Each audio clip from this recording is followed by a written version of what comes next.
Поради екстремно топлото време, потрошувачката на вода во Прилеп во моментов е зголемена за 40%. Ако во просек се трошеле по 200 литри вода во секунда, сега се трошат 337 литри.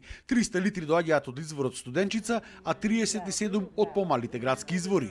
Проблеми во водоснабдувањето за сега нема, поради добрата издашност на Студенчица. Бунарите во овој момент не биле пуштени.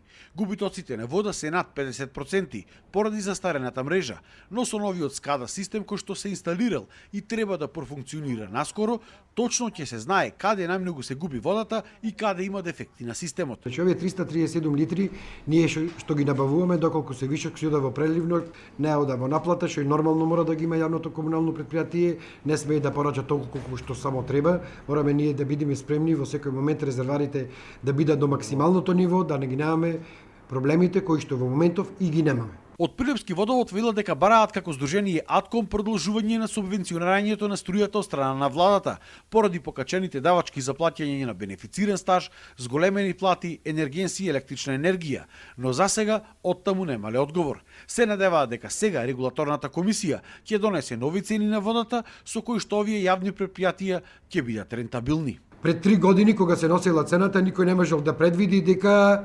енергетската криза ќе биде во 22 година толку голема и не ги предвидел добро цените за 22 година, така да пред 3 години тоа не го предвидел и претрпевме огромни штети финансиски. Јавните предпријатија оформени од општините исто така остануваат на барањето владата да им дозволи да наместат фотоволтаици за производство на струја, со што ќе им се намалат давачките, затоа што според сегашниот закон тие ја немаат таа можност.